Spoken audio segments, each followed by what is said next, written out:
자, 형식적 분류를 봅니다. 먼저 1번의 법령을 봅니다. 자, 법령에는 법률, 명령, 규칙이 포함되고 공법, 자법을 불문한다 그랬습니다. 일단 끊고요. 자, 밑으로 내려와 보시면 자, 5번 갑니다. 친권자의 자해 보호 의무. 그러니까 한강에 아이가 빠졌는데 아빠가 구조하지 않으면 민법에 근거하여 보호주의적 지위가 인정된다는 겁니다. 부부도 마찬가지고요. 친족도 마찬가지고요. 경찰관의 보호조치 의무도 경직법에 따라 그 근거를 두고 있죠. 의사도 마찬가지고요. 운전자 보호조치 의무도 도로교통법에 근거를 두고 있습니다. 자, 올라가시면요. 자, 법령에 의한 자기 의무는 법령상 의무가 행위자의 신분상의 이유로 특별히 부과되어 있을 때만 인정되고, 따라서 누구에게나 부과되는 일반적 의무 밑줄 그으시고 X, 이거는 제외된다고 저번 시간에 말씀드렸죠.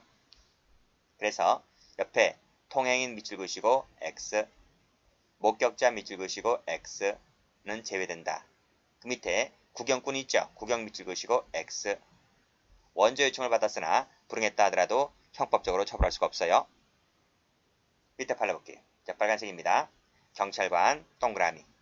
밑에 3시간 동안이나 아무런 고조를 취하지 아니한 것은 유기죄단 범위를 인정해 줄 수가 있다. 근거가 뭐라고요? 경직법에 근거를 두고 있다고 말이죠. 자, 밑에 판례는 워낙 중요하기 때문에 별을 박아둘게요. 자, 도로교통법에 근거를 두고 있습니다. 교통사고 발생할 때 구호조치 의무 및 신고 의무. 자, 이 부분을 교통사고 발생했습니다. 이 부분을 동그라미 쳐볼게요. 자, 운전자에게 있어서 고의과실, 유책, 위법, 유무에 관계없이 부과된 의무다는 거예요. 이 운전자에게 고의가 있든 과실이 있든 책임이 있든 없든 상관없이 무조건 법령에 따라서 발생된다는 겁니다. 따라서 밑에 줄에 타인에게 신고를 부탁하고 현장을 이탈할지라도 이 의무를 다한 것이라고 말할 수는 없다라고 봤어요. 그래서 구호조치를 취하지 않고 갔다면 부작위범이 성립한다는 판례입니다.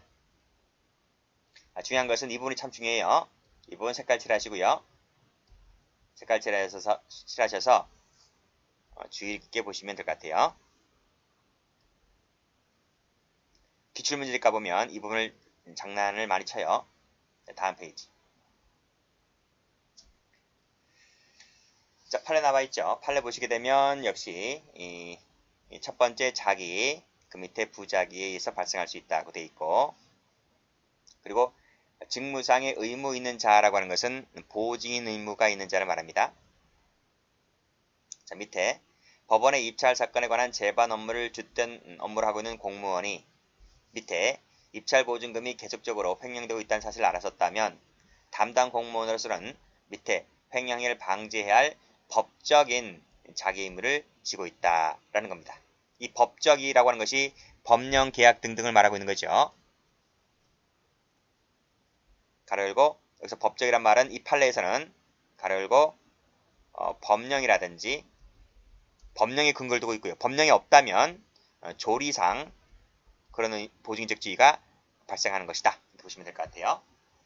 그런데 공무원이 그 사무원의 새로운 횡령 행위를 방조 용인했다면 빨간색으로 요 동그라미, 그러면 횡령죄의 방조범이다는 판례입니다. 여기서 동기 나와 있죠. 동기 세무 치시고 돼지꼬리. 동기가 범죄 성립에 영향을 주는 것은 절대 없어요. 그래서 동기가 어떤 동기든 간에 그것은 그냥 제끼시기 바랍니다. 법인론 할 때도 한번 배웠죠. 자, 두 번째 갑니다. 자, 이번에 계약 밑줄 그으시고. 자, 계약에 의해서도 양육 보호 의무를 인수했을 때에도 이 자기 의무가 발생하게 되는데 이때 그 계약의 유효 의무는 불문한다. 이거 밑줄 그으시고요. 이 부분은 뒤에서도 나와요. 자, 뒤에서 저쪽 한번 가볼까요? 자, 실질적 분류 한번 가볼게요.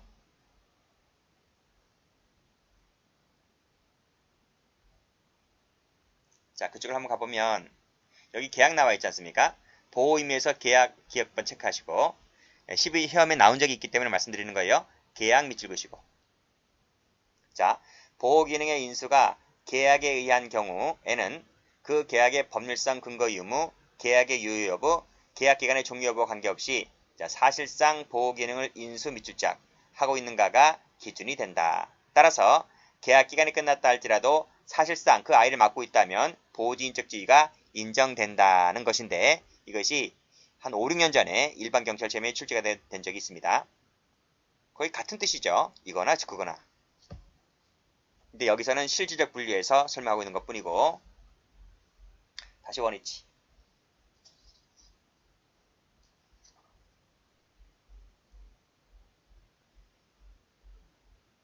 됐죠? 자, 팔로 갑니다. 자, 백화점이네요. 자, 업무 담당 직원 검은색 밑줄 그시고. 자, 밑에 줄. 점주나 종업원에게 즉시 그 시정을 요구하고 상급자에게 보고하여 이를 시정해야 할 뭐가 있다? 근로계약상 또는 조리상의 의무가 있다고 본다. 그쵸? 보호지인적 지위 발생근걸 말하고 있는 겁니다. 자, 그런데 밑에 점주로 하여금 가짜 상표가 새겨진 상품들을 고객들에게 계속 판매하도록 방치 빨간색 동그라미 하였다고 하면 마지막에 관련 법률 위반죄의 방조범이다. 이런 말이죠. 그쵸? 자기가 아니고 뭐다? 부자기로서 방조했다. 이렇게 보시면 됩니다. 다음. 자, 다음 판례. 중고차 매매 밑줄 그시고 검은색으로. 자, 중고차를 팔 때 할부금이 남아있을 거 아니겠습니까? 그 할부금이 매수인에게 당연 승계되는 건 아니죠. 그쵸? 뭐 특이하게 없는 이상 당연 승계가 되는 것이 아니기 때문에 파란색으로 할부금 채무 세무 치시고 존재를 고지하지 아니하였다. 즉 부작위하였다 하더라도 부작위범이 됩니까? 부작위에 의한 사기죄는 되지가 않는다는 판례가 되죠. 죄가 안 되는 것이니까 세무 친 겁니다. 자, 세 번째 선행행위. 그렇죠? 앞선자 뜬다 그랬어요. 앞선자 행할 행자. 자기 행위로 인하여 위험 발생의 원인을 야기한 자, 원인 야기자를 말합니다. 위험 발생을 방지할 의무가 있다라고 해서 이것은 18조에 나와 있어요. 그래서 행인을 과실치상한 운전자에게 피해자 구호 의무가 있죠. 네가 사람을 치었으니까 그 원인을 위험 발생을 방지할 의무가 너한테 있지 않느냐라는 거죠. 이것은 법령에서 나오지만 법령이 없다 하더라도 선행행위로 얼마든지 나올 수 있는 거예요. 실화자, 실수로 불을 냈어요. 그러니까 원인을 야기한 사람이 아니겠습니까? 그럼 불을 꺼야 할 자기 의무가 있는 것이죠. 끄지 않았다면 부작위범이 되는 거죠. 그래서 이 밑줄 그은 것은 뭐다? 선행행위로 인해서 자기 의무가 발생하는 것이다. 를 말하고 있는 겁니다. 판례 볼까요? 판례 첫 번째 거 별표 치시고 자, 세 번째 줄입니다. 피고인에게 살해의 범위가 생겨서 피감금자에 대한 위험 발생, 자, 빨간색으로. 자, 위험 발생했죠? 선행행위로 인해서 위험 발생시켰습니다. 방지해야 되는데 방지하지 않았다. 밑줄 그시고. 그래서 그대로 방치했죠? 죽었습니다. 라고 했을 때 부작위에 의한 살인죄가 인정된다. 뭐로 인해서 보호지인적 지위가 발생했다고요? 여기 선행행위로 인해서 보호지인적 지위가 발생을 했고 그리고 보호지인적 의무가 발생했는데 그대로 방치했기 때문에 살인죄가 되는 거예요. 자, 기출문제들 가보면 이렇게 나옵니다. 살인죄예요. 살인죄. CF 하시고 감금치사죄 하면 틀려요.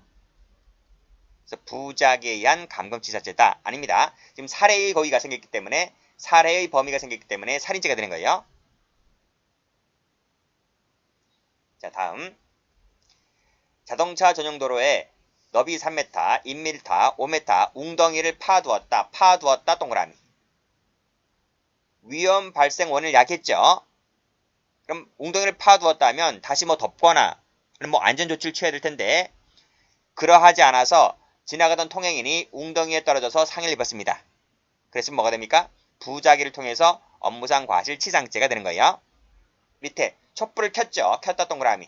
역시 원인 야기했죠. 그럼 꺼야 할 보호징적 의무가 있는 것인데도 불구하고 끄지 않고 도망갔죠. 그랬을 때 부작위에 따른 폭발물 파열죄가 된다고 봤습니다. 제목은 형법이 개정이 되는 부분이 있기 때문에 제목은 약간 달라질 수 있고 그것은 강론책 할 때 배우시면 돼요. 전부 다 동그라미 친 것이 뭐예요? 위험 발생, 파두었다, 켰다 이런 것들이 전부 다 선행행위로 인해서 자기 의무가 발생하는 것들을 말하고 있는 것이고요. 방치했기 때문에 부작용이 되는 것들입니다. 네 번째, 조리네요. 조리 밑줄 그으시고. 다른 말로 뭐라 그래요? 사회상규, 신의칙 다 같은 말이에요. 사회상규라고 하는 것은 우리가 알고 있는 일반 상식이에요. 상식. 상식에 의해서도 얼마든지 자기 의무가 발생할 수 있는 것이다. 예에서 목적물 하자 밑줄 그으시고. 자, 물건을 팔아요. 물건을 팔면 정상품을 팔아야 되는데 하자품을 팔면 돼요? 안 되죠. 그러면 이 하자에 대해서 파는 사람이 신의칙상 도리상 고지 의무가 있단 말이에요. 고지 의무가. 그 고지를 하지 않고 팔면 사기꾼이 된단 말이죠. 그쵸? 밑에 판례 별표. 자, 이 판례도 출제가 잘 됩니다. 부작에 의한 기망이 되려면 법률상 고지 의무 있는 자가 있는 자, 없는 자 아닙니다. 있는 자입니다. 기출시험 문제 가보면 그렇게 장난질 쳐요. 자, 있다는 말이 무슨 말이지? 가로 열고 보증인 지위가 있다 이런 말이에요. 자, 밑에 줄에 일반 거래 경험칙상 상대방이 그 사실을 알았었더라면 그 사실이 뭔데? 하자지, 하자품. 그 사실을 알았었더라면 당의 법률행위를 여기서 법률행위라고 하는 것은 계약을 말합니다. 당의 계약을 하지 아니하였을 것이 명백하다면 신의칙상 그 사실을 고지할 의무가 있는 것인데 그것을 고지하지 않았기 때문에 부작에 의한 사기가 되는 거예요. 됐지? 자, 그 판례들을 보겠습니다. 다음 페이지 한번 가볼게요. 자, 빨간색 들어보세요. 자, 부동산을 팝니다. 매매를 합니다. 근데 그 부동산에 있어서 재심 소송이 계속 중, 빨간색 동그라미. 지금 하자품입니다. 그쵸? 소송이 계속 중인 물건을 파는 거예요. 부동산을. 그러면 밑에 줄에 신의식상 소송이 진행 중이라는 것을 고지할 의무가 있는 것인데 그 소송 계속 중인 사실을 숨기고 밑에 숨기고 팔면 이것이 사기죄가 되는 거예요. 2번 보죠. 빨간색으로 경매 진행 중 동그라미. 지금 그 목적물이 경매 진행 중인 하자품입니다. 그럼 경매 진행 중이라는 사실을 고지해야 할 의무가 있는 것인데 그걸 고지하지 않았다면 이것도 역시 마찬가지로 부작에 의한 기망이 되는 거예요. 여기서 자, 밑에 줄에 피해자 스스로가 그 등기부를 확인하는 것이 세모 돼지꼬리, 열람하는 것이 세모 돼지꼬리 있다 할지라도 너는 그것을 고지할 의무가 있는 것인데 즉 상대방 측에서 과실이 있다 할지라도 인과관계가 단절되는 것이 아니다 이런 말이 됐죠? 이것은 강론책 할 때 그때 다시 한번 나옵니다. 자, 3번 가볼게요. 자, 똑같은 판례죠. 명도소송 동그라미, 점유 이전 금지 가처분 동그라미가 되어 있습니다. 이렇게 하자품인 거예요. 하자품. 이것을 고지할 의무가 있는 것인데 고지하지 않았기 때문에 사기죄가 되는 거예요. 4번도 가등기 동그라미, 근저당 동그라미. 그러니까 설정되어 있기 때문에 이걸 고지를 해야 함에도 불구하고 이것을 숨기고 팔았기 때문에 사기죄가 됩니다. 5번 판례. 자, 도시계획이 위반되어 있어요. 하자품이죠. 그럼 고지할 의무가 있는 것인데 밑에 이러한 사정을 고지하지 않고 팔았기 때문에 부작위에 의한 사기죄가 됩니다. 6번 아들을 낳을 수 있을 것이라는 착오에 빠져 있습니다. 그렇죠? 그러면 의사는 어떻게 돼요? 이 착오를 제거해야 할 보호지인적 지위가 있는 것인데 오히려 이를 이용했죠. 아들을 낳을 수 있을 것이라고 하는 것처럼 이 가장하여 동그라미 수술을 해서 했다면 부작에 의한 사기가 되는 것이다.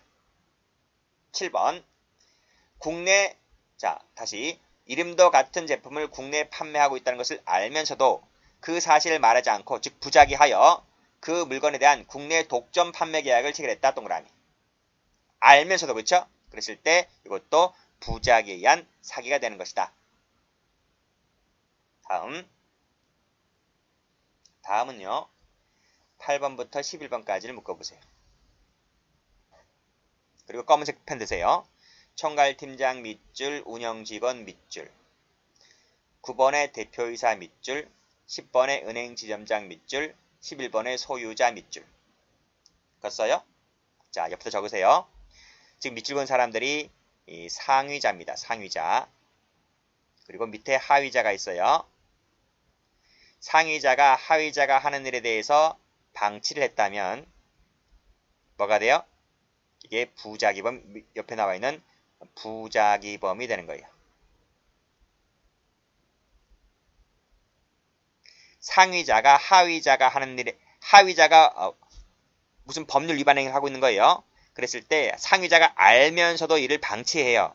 그러면 상위자에게 부작위범이 된다고요. 정반대가 되는 것은 부작위범이 안 돼요. 이것이 안 된다고요. 이렇게 화살표가 되잖아요. 반대로. 즉 상위자가 범죄 행위를 하는 것을 하위자가 알면서 방치를 해버리잖아요.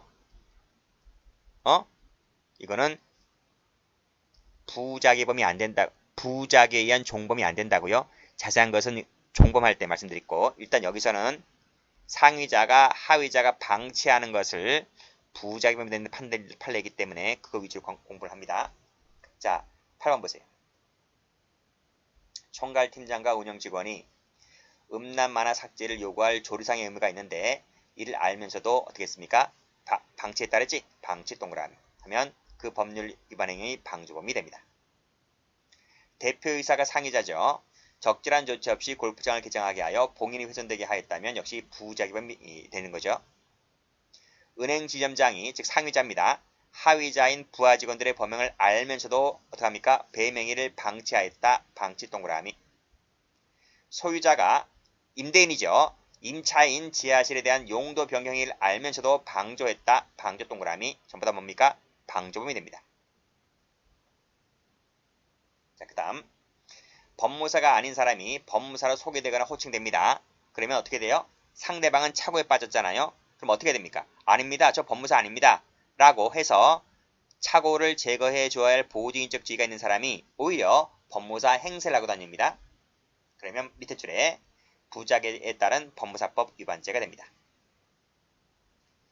자, 13번은 체크하시고 강론책 배우신 분들은 강론할 때 다 했죠. 밑에 2번도 체크하시고 두 가지를 비교하시기 바랍니다. 자, 13번에서 금액을 초과하는 돈을 주었네요. 밑에 2번도 똑같이 금액을 초과하는 돈을 주었어요. 자, 그랬을 때 자, 네 번째 줄입니다. 잔금을 받기 전에 전 동그라미, 중 동그라미에 그 사실을 알게 되었습니다. 그렇다면 그 상대방에게 사실을 고지해서 착오를 제거를 해 주어야 할 보호증인적 지위가 있잖아요. 그럼함에도 불구하고 그대로 수령하였다면 이것이 부작위에 의한 사기죄가 돼요.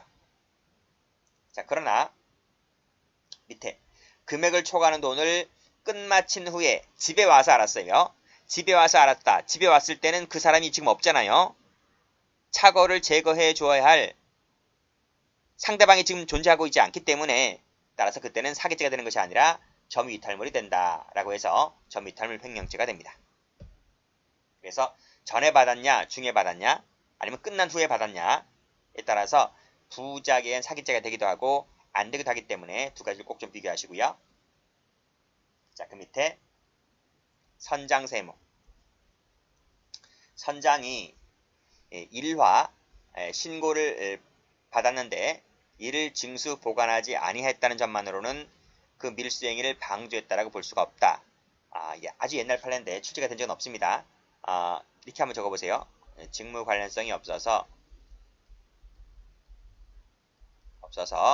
밀수행위를 방조했다라고 볼 수가 없다. 이렇게 정리하시면 될 것 같아요.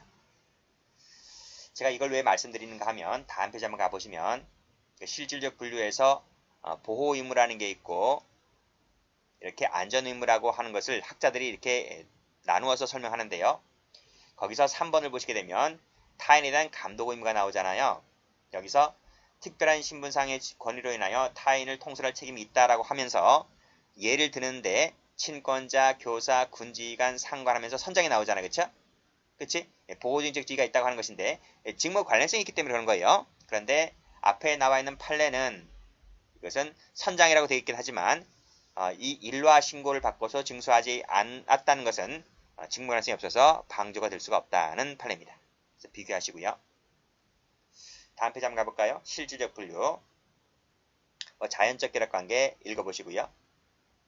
그 다음에 긴밀한 공동관계도 읽어보시고 그 다음에 쭉 다 읽어보세요. 읽어보시고요. 저는 이제 계약 설명드렸죠. 그리고 쭉 내려와서 선행행위 한번 가볼까요? 선행행위. 자, 기억번. 선행행위는 결과 발생에 대한 직접적 상당한 위험을 야기할 수 있는 것이어야 한다. 단순히 칼을 빌려줬다는 것만으로는 보증적지가 되지 않는다. 라고 되어 있고, 니은 보시게 되면 자, 그 선행행위는 객관적으로 위반했거나 위법한 것이어야 한다라고 되어 있네요. 정당방위 같은 경우는 여기서 위반이 아니기 때문에 여기서 자기 의무로 볼 수가 없다는 것이네요. 참고로 봐두시면 될 것 같아요. 어디까지나 학설상 인정되는 것이기 때문에 학설상 논의가 되는 것이기 때문에 그 선에서 그치면 될 것 같아요. 그리고 요 체크하신 거, 제가 체크해드린 거 이런 것은 출제가 된 적이 한 번 정도는 있다. 이렇게 보시고 판례 위주로 공부하시면 될 것 같아요. 됐죠? 자, 그 다음 페이지 한번 가보시면 행위 정의의 동가치성을 봅니다. 자, 여기 보기 전에 노트 펴볼까요? 노트는 26페이지 를 펴보면 자, 동가치성 설명하고 있잖아요. 자, 제가 이게 무게저울입니다. 무게저울에서 자기와 부자기를 올려놓고 군수가 똑같이 나가야 돼요. 똑같이 이퀄이 돼야 돼요. 이퀄이 되었을 때 동가치성이 있다라고 하는 것인데 이게 말이 돼요, 솔직히? 이게 저울이잖아요. 저울이고 옆에 자귀는 지금 힘이 들어가 있는 거잖아요. 힘이 투입되어 있기 때문에 당연히 부자기보다는 힘이 들어가 있는 이 자기가 근수가 더 많이 나가죠. 그래서 저울을 달아보면 끼우뚱해요. 그런데 이 저울의 무게를 맞춰야 되잖아요. 맞추려면 이 부자기는 근수가 적게 나가기 때문에 부자기에다가 뭘 더 올려놔야 돼요. 무엇인가를 더 올려놔야지 이 무게저울이 오른쪽처럼 이렇게 이퀄 관계가 된단 말이죠. 그럼 무엇을 더 올려놔야지 이렇게 무게가 똑같이 나갈 수 있나요? 그것이 바로 설명드렸던 보호진적 지위라고 하는 것, 그리고 동가치성을 말하고 있는 것인데 그 부분을 올려놔야지 무게저울이 똑같이 나간다. 어느 정도 맞춰진다는 겁니다. 됐죠? 다시 교재와 볼까요? 자, 보호증인 지위에 있는 자의 부자기가 자기에 의한 것과 동등한 것으로 평가가 될 수 있다는 것을 말한다. 여기서 동등한 것으로 평가될 수 있다는 그것이 무엇인가 하면 행위 태양이 자기와 동일시될 수 있어야 한다. 행위 태양이라고 하는 것은 행위의 모습을 말해요. 태양이라는 것이 한자이기 때문에 이해하기 좀 어려울 수가 있는데 행위 모습이 부자기를 통해서 나타나는 행위의 모습이 자기와 똑같이 될 수 있어야만 한다는 것이 동가치성이다. 이렇게 보시면 돼요. 이는 법조문에 없기 때문에 기술되지 아니한 규범적 구성요건 요소라고 합니다. 자, 밑에 판례 별표. 판례는 이것을 명시적으로 인정하고 있죠. 여기서 똑같이 법적인 자기 의무를 지고 있는 자가 했으니까 역시 마찬가지로 보증인 있는 자를 말합니다. 법원 행정고시 기출문제 가보니까요. 이렇게 나옵니다. 법적인 자기 의무가 없다 하더라도 이렇게 하면 틀려요. 있는 자여야만 됩니다. 자, 밑에 줄에 그 부자기가 자기에 의한 법익 침해와 빨간색으로 동등 동그라미. 이 동등이 바로 뭐예요? 동가치성을 말하고 있는 거예요. 동등한 형법적 가치가 있는 것이라면 밑에 줄에 자기에 의한 것과 동일하게 부자기범으로 처벌될 수 있다라고 해서 우리 판례는 명시적으로 동치성을 인정하고 있습니다. 자, 적용범위라고 돼 있고 학설돼 있잖아요. 이건 어디까지나 학설에서만 논의가 되고 있는 것이기 때문에 제가 이렇게 지워버렸어요. 아시겠죠? 판례는 정 틀려요. 판례는 완전 틀려요. 판례는 이거 몰라요. 판례는 이 순수 결과범, 행태 의도적 결과범이 몰라요. 오로지 이것은 학설에서만 논의되고 있는 것이다. 그래서 간단히만 볼게요. 간단히만. 그래서 혹시 검찰직을 공부하시는 분이라든지 뭐 다른 시험 같은 경우는 공부할 필요가 있는데 혹시라도 모르니까 혹시라도 이론이 나오면 나올 수도 있기 때문에 간단히만 보겠습니다. 순수 결과범, 결과범을 순수 결과범, 행태 의도적 결과범 이렇게 나눠요. 이 두 가지가 뭐다? 결과범이라고 결과범. 그 다음에 동그라미 2번은 형식범이라는 게 있잖아요. 다른 말로 거동범.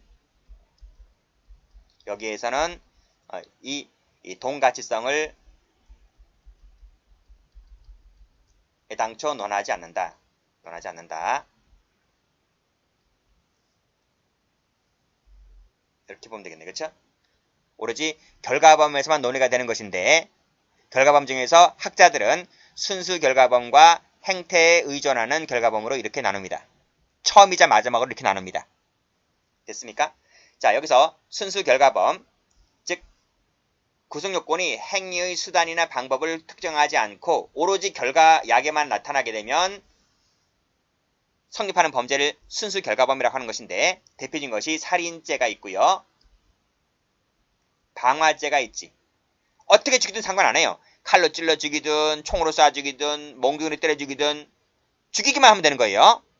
그쵸? 불도 마찬가지지. 성냥불로 키든 뭐 다른 불로 키든 뭐 어떻게 누전사고로 나든 그렇잖아요. 그 건물만 소외가 되면 되잖아요. 그쵸? 이런 것들. 그래서 행위, 수단, 방법을 특정하지 않고 결과만 약만 있으면 기소가 되는 범죄를 순수 결과범이라고 하는 것인데 우리 학자들은 이 순수 결과범에서는 동가치성 기준 위에서 설명되고 있죠. 자기와 부자기가 동등한 형법적 가치가 있는 것이어서 이런 것들은 여기에서는 적용될 여지가 없다. 이렇게 봤어요. 학자들은. 그리고 이 동치성이라고 하는 것은 여기서 행태에 의존하는 결과범에서만 논의가 된다는 겁니다. 그 예가 바로 사기죄죠. 기망이라든 행태, 공갈이라는 행태, 강도죄에서 폭행협박이라는 행태, 공인음란죄에서 음란행위라는 행태, 이 행태에 의존해서만 사기죄, 공갈죄, 강도죄 등이 만들어지는 거예요.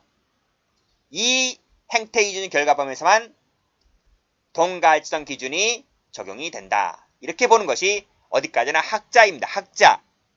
학자들이 이렇게 얘기하는 것이지 판례는 이걸 몰라요. 그래서 밑에 6번 체크하시고요. 분명 위에서 학자들은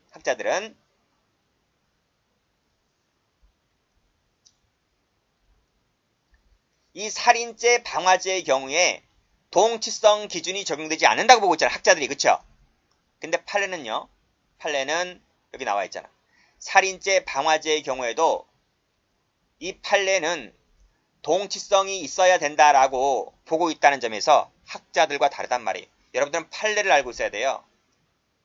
그래서 판례를 공부할 텐데 혹시나 몰라서 출제가 이렇게 이론상의 문제가 나온다고 하면 이대로 공부해 두시면 돼요. 예전에 사법시험에서 나온 적이 있습니다. 2010년도에 사법시험에 출제가 된 적이 있었는데 혹시 또 모르니까 됐죠? 그래서 노트에도 설명해놨습니다. 노트를 보시게 되면 여기 다수설은 이 동가치성 관련해서 다수설은 순수결과범 행태의존법으로 나누더라. 순수결과범은 동가치성 기준을 적용하지 않지만 여기서 판례가 예외라고 했어요. 판례는 학자들과 정반대다. 아시겠죠? 그리고 학자들은 행태에 의존하는 결과범에서만 동치성 기준이 적용된다. 이렇게 보고 있단 말입니다. 어디까지는 이 부분은 뭐다? 이 부분은 학자들 얘기입니다. 됐죠? 다시 교재 가시고요. 판례 봅니다.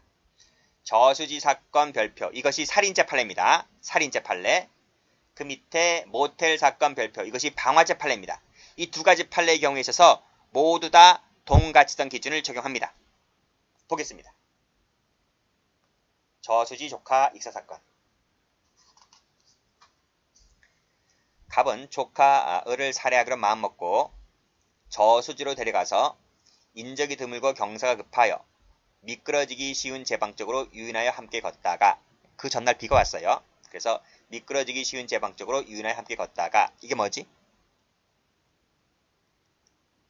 보호주의적 지위가 발생되는 근거를 말해주고 있는 거예요. 판결로지 보세요. 판결로지 보시게 되면 진한 색글씨 있지. 저수지로 데리고 갔던 피고인으로서는 그가 물에 빠질 경우에 그를 구조하여 주어야 할 법적인 자기 의무가 있다 할 것이고 법적 미칠 것이고 법적 방금 배웠잖아. 법령, 계약, 선행행위, 조리, 신의칙 중에서 뭡니까? 지금 삼촌 조카인데? 아버지 자식이 아니잖아. 이 법령은 아니지? 뭐야? 가로 열고 선행행위지. 선행행위로 인해서 보호주인적 지위가 만들어졌다. 그쵸? 그럼 하나 더 남았지? 보호주인적 지위가 발생, 여기까지 이렇게 끊고 여기서 이렇게 묶으세요. 지금 보호증인 지위가 발생했습니다. 뭐가 하나 더 나와야 돼요? 동치성이 나와야지 부작용이 되는 거예요. 다시 올라가세요. 그가 물에 빠지자 그를 구조하지 아니한 채 방치하여 익사하고 말았다. 제가 한번 설명드린 적이 있었는데 노트 펴봐요. 노트. 자, 그림 나와있지? 이거 전 시간에 설명드린 적이 있었죠? 자, 제가 한강에서 아이가 빠졌을 때를 설명드린 적이 있을 겁니다. 아버지가 아이를 집어 던져서 죽이거나 그건 자기범이고, 아이가 빠졌는데 아버지가 구조를 하지 않거나 그건 부자기범이고, 제가 이퀄이라 하지 않았나요? 전 시간에? 그치? 여기서도 마찬가지입니다. 삼촌이라는 사람이 조카를 집어 던져서 죽이거나, 아이가 빠졌는데 구조해야 할 의무가 있는 자가 구조하지 않아서 죽이거나, 이거나 매 한 가지라는 거예요. 즉 뭐다? 동가치성 기준이 적용된다. 이렇게 죽이나 똑같기 때문에, 그래서 보호준적 지위 당연히 인정됐고, 동가치성 기준 공식을 적용해보니까 이것도 적용되고, 결국 부자기범이 성립되더라, 이런 말입니다. 그쵸? 다시 교재와 볼까요? 그래서 마지막 세 줄을 묶어보세요. 이건 뭐라고 적어야 돼? 동치성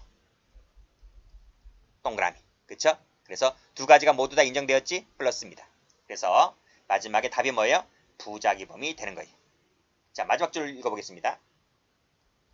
그가 익사하는 것을 용인하고 방관한, 이게 뭐지? 부작이지.